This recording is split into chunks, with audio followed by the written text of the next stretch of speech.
February 1992, southern Iraq near Al-Chibaish, deep within the Mesopotamian Marshes. The dawn light spreads weakly through a sky the color of ash, mist curls above the water, and the air smells of wet reeds and smoke from distant oil flares. You hear the low hum of diesel pumps in the distance, a sound that didn't belong here once. The marshes used to wake with birdsong and the slap of paddles against canoes. Now the only sound is machinery and silence. In a narrow boat carved from palm wood, a man named Jassim polishes the barrel of his father's old rifle. He is 43. A Madan, one of the Marsh Arabs whose lives have been tied to this labyrinth of reeds and water for millennia. His ancestors built floating islands, raised buffalo, and worshipped where the Tigris and Euphrates met the ancient cradle of civilization. But this morning, the reeds stand dry and brittle. The river's color has changed. The water moves slower than it ever has. Jassim lifts a handful of it. Black streaks cling to his fingers, thick with oil and silt. He wipes them on his dish dasha and looks toward the horizon where smoke rises. He knows what that means. The regime has begun again. The war with Iran had ended 4 years earlier, but the real war, the one against his own people, was only beginning. Saddam Hussein had declared the marshes a nest of traitors. Rebel fighters who had opposed his rule after the Gulf War sought refuge here, hiding among the reeds. Baghdad's response would not be limited to guns. It would be geography itself. That month, the Ministry of Irrigation announced the construction of the Third River Project officially, a modernization effort to reclaim land for agriculture. In truth, it was a weapon. Massive canals, the main outfall drain, the Glory River. The Prosperity Canal began slicing through the wetlands, diverting the lifeblood of the Euphrates and Tigris away from the marshes. Engineers under orders from Saddam's cousin, Chemical Ali Hassan al-Majid, worked day and night. Bulldozers roared. Pumps bled the rivers dry. From the air, reconnaissance satellites would later show what Jassim could only feel: the slow asphyxiation of a civilization. The shimmering blue-green expanse that once stretched for thousands of square kilometers began to collapse into cracked mud. He remembered the old days when the sunlight shimmered on endless water, when fishermen called across the channels, and buffalo waded chest-deep through cool currents. Now the water smelled like rot. Birds were vanishing. The sky was quiet. At night, he would hear explosions in the distant, shells fired at rebel camps. Entire villages burned as helicopters swept low, spraying machine gun fire across reed huts. The government accused them all of harboring Shi'a insurgents. In truth, the Marsh people had nowhere else to go. They were being erased not by battle, but by design. His wife, Huda, gathered what little drinking water remained in clay jars. "It tastes like salt now," she said. He tried to smile, but his lips cracked. Even the buffalo refused to drink. By March, the first of the canals cut through their land. Soldiers came in convoys: Iraqi army, Republican Guard, some from the feared Amnal-Qas Special Security. They carried lists of names, confiscated boats, and torched reed houses. The government said it was cleansing operations. Jassim called it what it was: extermination. When the pumps switched on, the sound echoed across the marshes, like the rumble of a great engine of death. Water that had nourished his people for 5,000 years began to recede, centimeter by centimeter, day after day.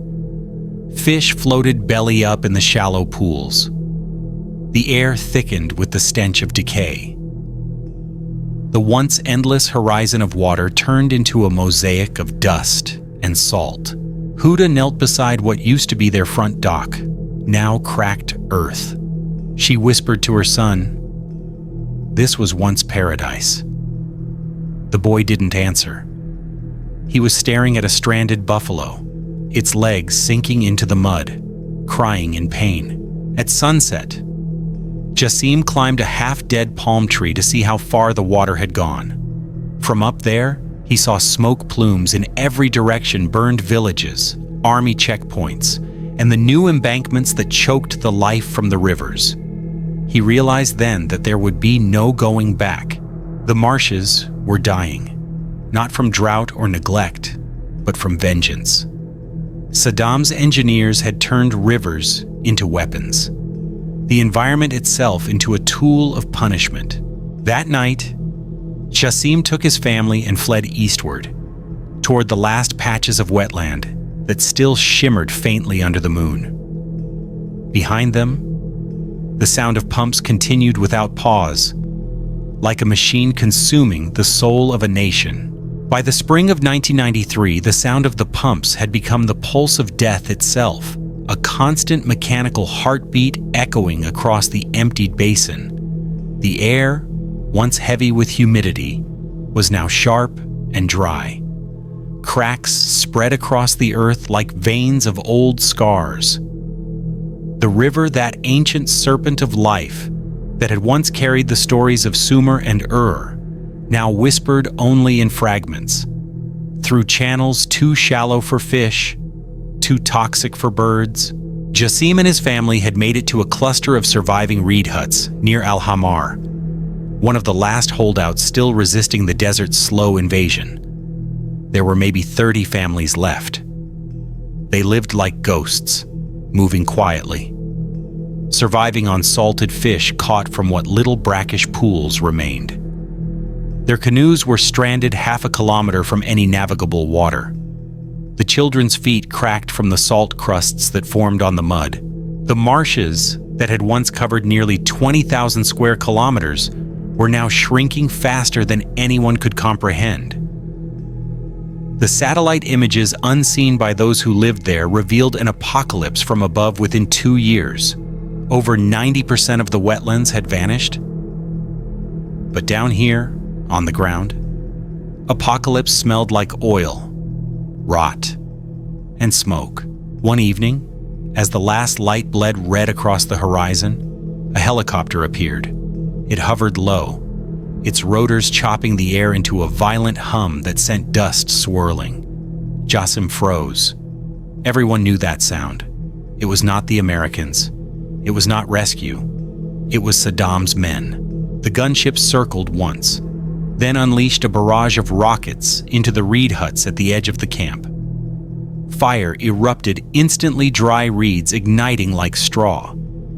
The villagers scattered into the shallows, clutching what they could carry. Jassim grabbed Huda and his son and ran toward the East Canal. The air burned his throat. Behind him, someone screamed. He turned and saw old Sadiq, the village imam, trying to drag a buffalo calf from the flames. The animal wouldn't move. The helicopter turned again. There was a flash, a thunderclap, and then silence. When the smoke cleared, half the camp was gone. The next morning, only ashes remained, huts flattened into black puddles of carbon. The water, what was left of it, had turned the color of rust. That night, Jassim buried what little he could find of Sadiq under a mound of cracked clay. "He taught us to fish," he said quietly. "Now the fish are gone. And so is he." There was no more talk of rebellion among the survivors. Resistance had been drained with the water. Baghdad had succeeded in doing what no empire before it, not the Persians, not the Ottomans, not the British had managed it, had erased a civilization without firing a single decisive battle. The Marsh Arabs were an ancient people, descendants of those who had built ziggurats and written the first words on clay. Their lives had always been intertwined with the rhythm of the rivers, the harvest of reeds, the migration of birds, the birth of buffalo calves. To destroy the marshes was to destroy the calendar of their souls. By late 1994, United Nations reports began to circulate, quietly noting severe environmental degradation in southern Iraq.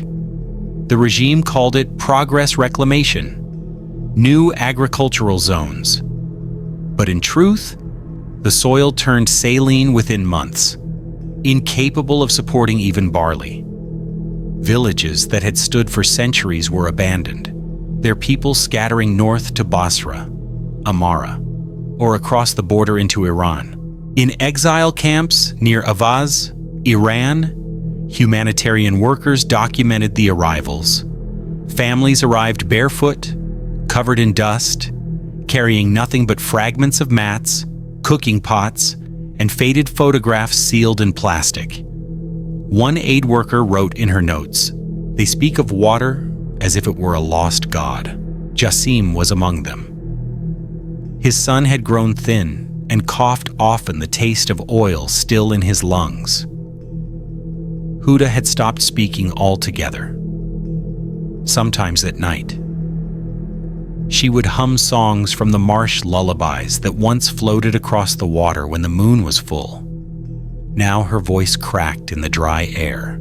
From across the border, they could still see the fires of the oil fields and the black horizon beyond. It was no longer home. It was a grave. In 1995, the last major village, Huaiza, was razed by the Republican Guard. Reports of mass arrests and executions leaked through smugglers' routes. Those captured were accused of aiding insurgents. Many disappeared into Abu Ghraib. Some were never seen again. And yet, even as the rivers died, the people refused to let memory die with them. Jassim would draw maps on the ground for his son of how the marshes once looked, where the water once flowed, where the herons nested. "Remember this," he would say. "So one day, when you see water again, you'll know where it belongs." The boy would nod, eyes wide. "Will the water come back?" Jassim looked toward the horizon. The wind carried dust across the camp. He didn't answer. By 1996, southern Iraq had become an expanse of silence.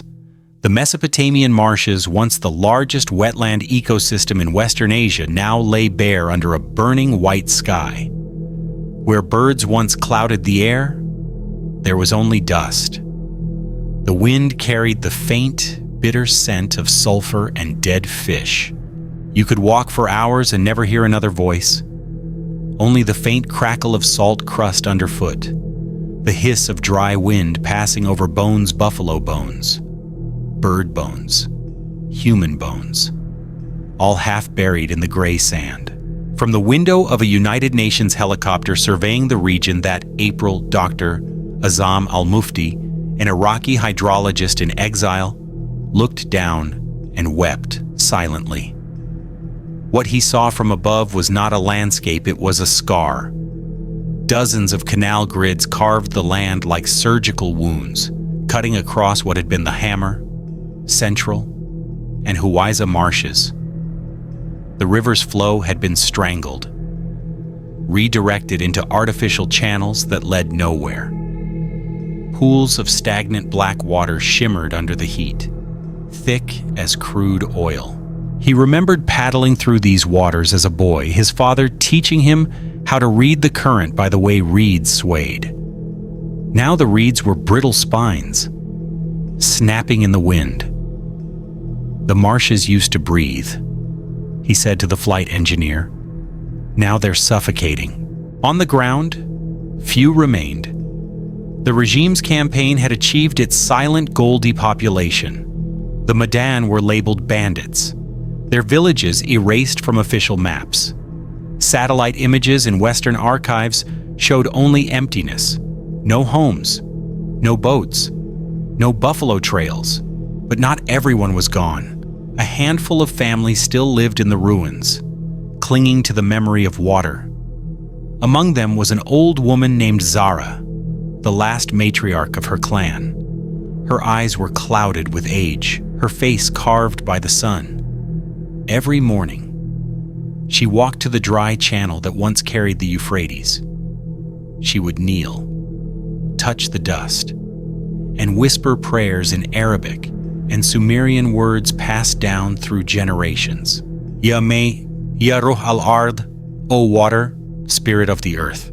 Her daughter had died years before, when the drinking wells turned poisonous from salt intrusion. Her grandson, only 10, had skin burns from exposure to contaminated soil. Still, Zara refused to leave.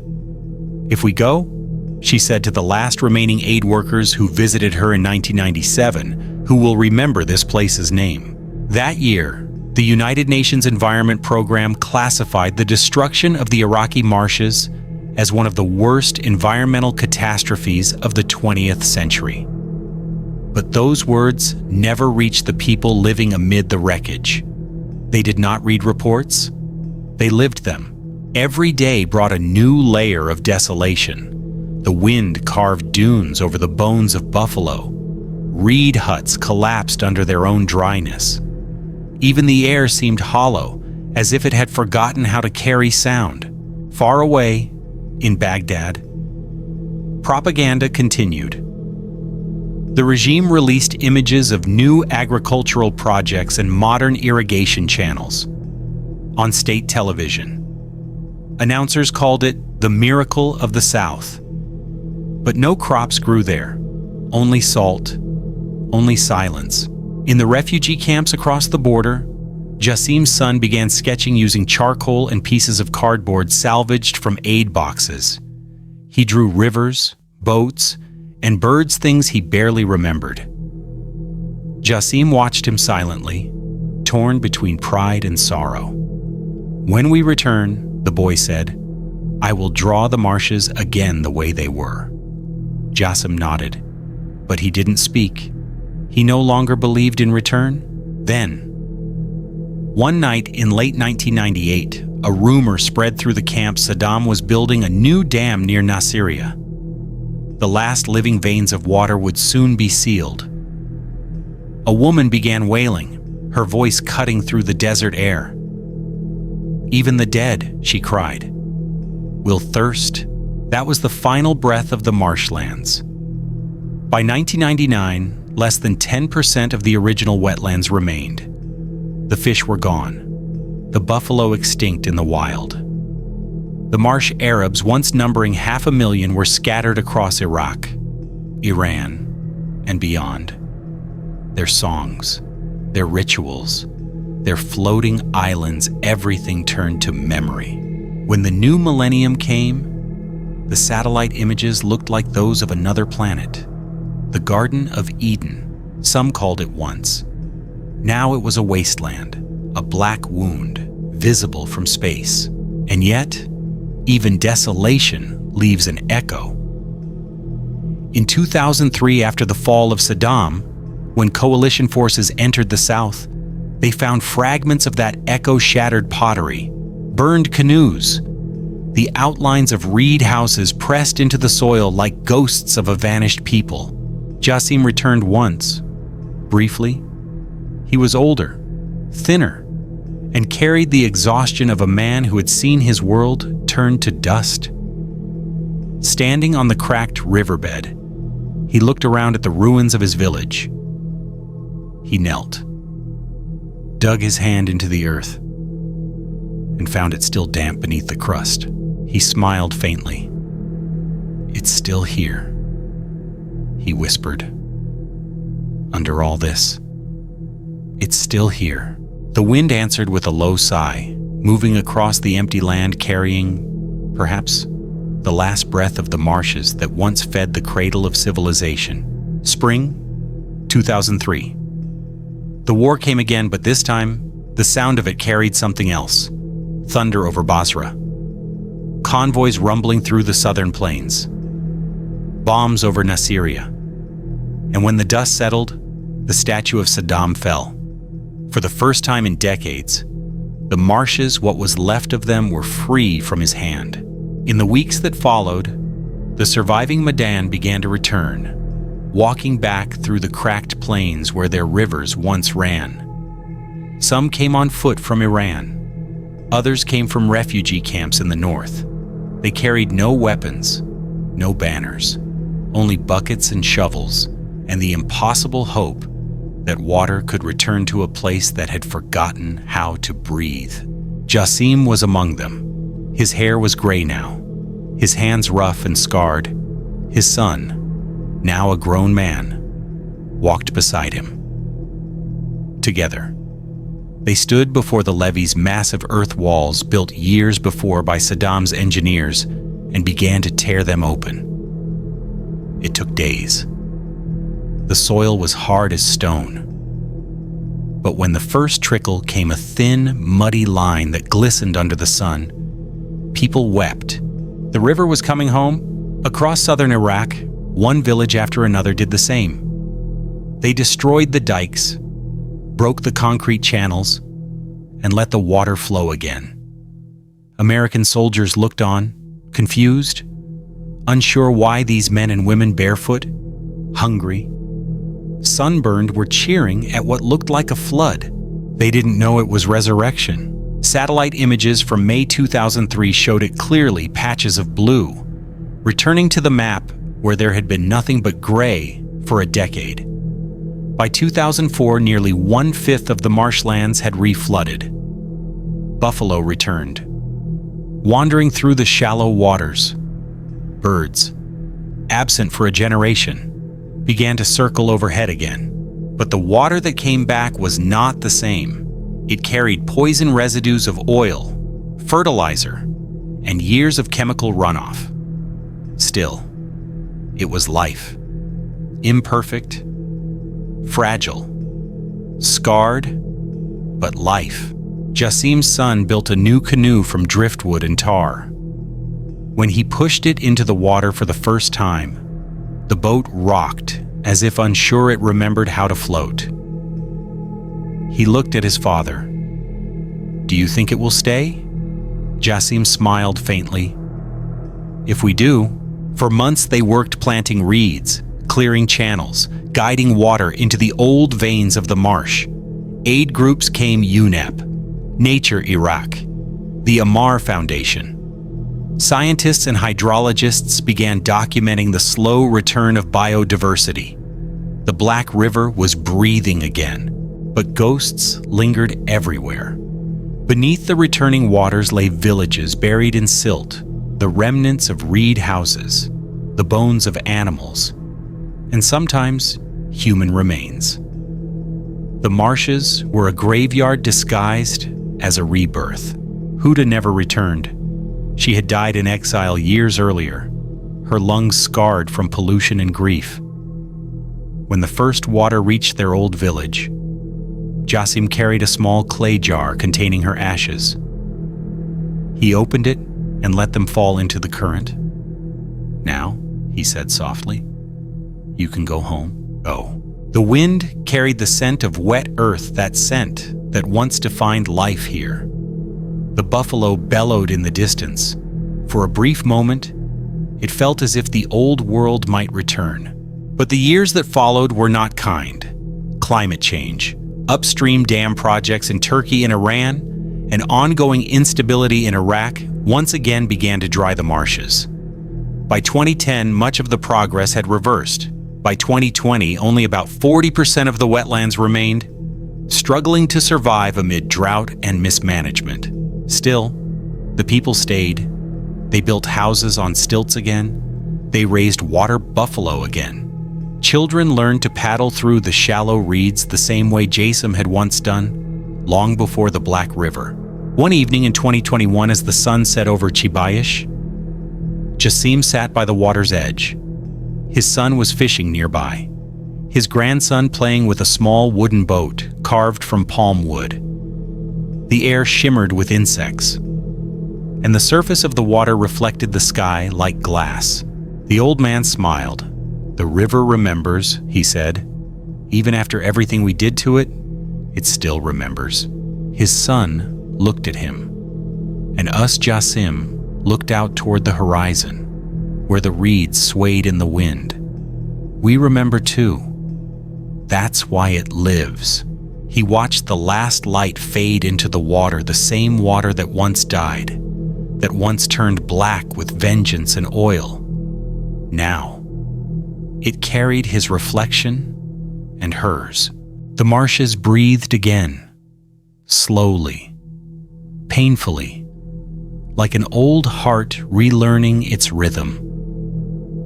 And for a brief, fragile moment, the cradle of civilization whispered back to life.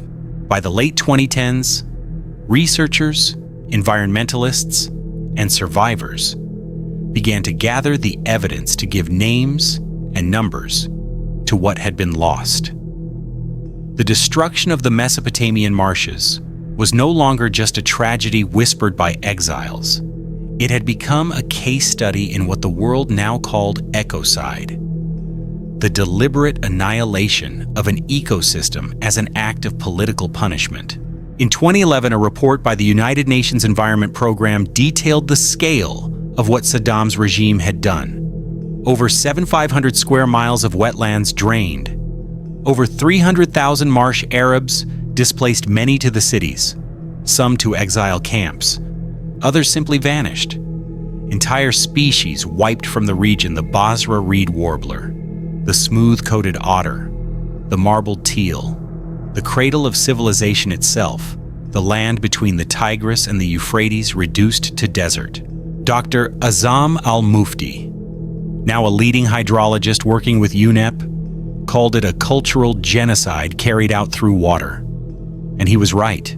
When the Ba'ath regime drained the marshes, it didn't just destroy the land, it erased the story of a people whose history predated nations. No bombs, no gas, no executions could have done so thoroughly what those canals achieved. Yet even in ruin, the marshes refused to vanish. By 2016, UNESCO had declared the Iraqi marshlands a World Heritage Site, both for their ecological value and for the cultural survival of the Ma'dan. The people who had once been scattered were slowly returning, building reed houses again, guiding buffalo through the shallows, teaching their children the songs their parents had once sung to the rhythm of paddles. Still, it was a wounded revival. Climate change and regional water politics continued to bleed the rivers upstream. Dams in Turkey and Iran choked the flow. Summers grew longer, hotter. Each year, the marshes shrank again. In 2022, drought hit southern Iraq with devastating force, and the government, under pressure, began diverting water once more. The cycle, it seemed, was repeating. Jassim lived to see that year. His hair had gone white, his body thin. He sat by the edge of the water one morning, or what was left of it, and watched his grandson play in the mud, carving canals with a stick. The boy asked, "Why do we keep building if it keeps going away?" Jassim looked down, his eyes reflecting both the sky and the loss beneath it. "Because one day," he said, "it will stay. But only if we remember how it left." He died not long after. His son buried him beside the river that had both destroyed and sustained them. And when the floods came that spring, brief, heavy, almost miraculous, the water rose high enough to touch his grave. The river had come to say goodbye.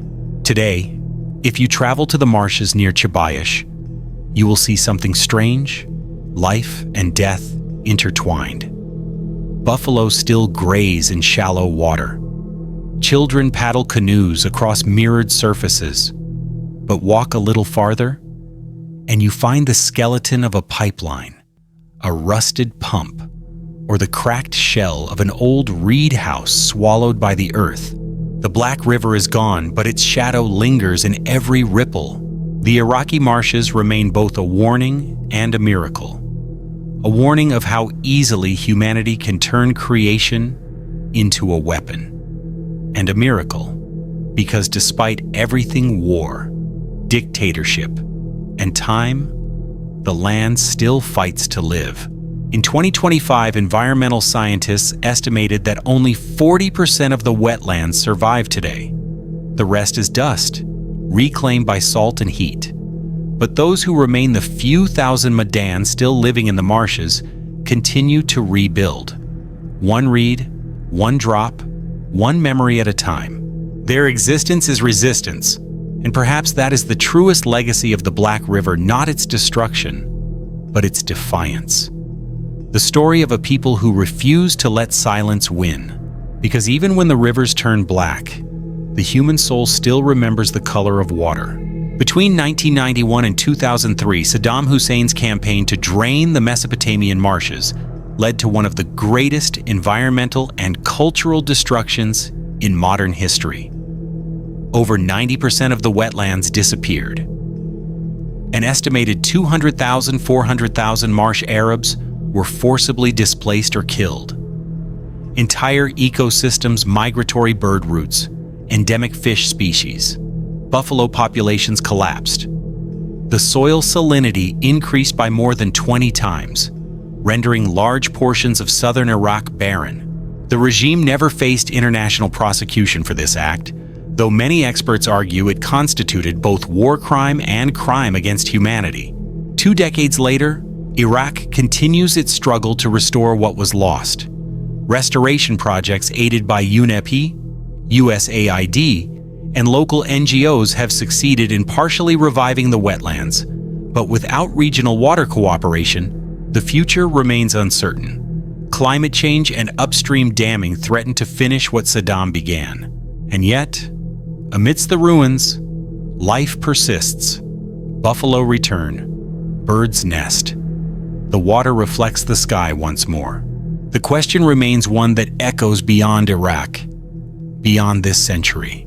How many rivers must die before humanity learns that water itself has memory, and that to destroy it is to destroy ourselves? What are your thoughts on the destruction of the Iraqi marshes and the silent war that turned a cradle of civilization into a desert?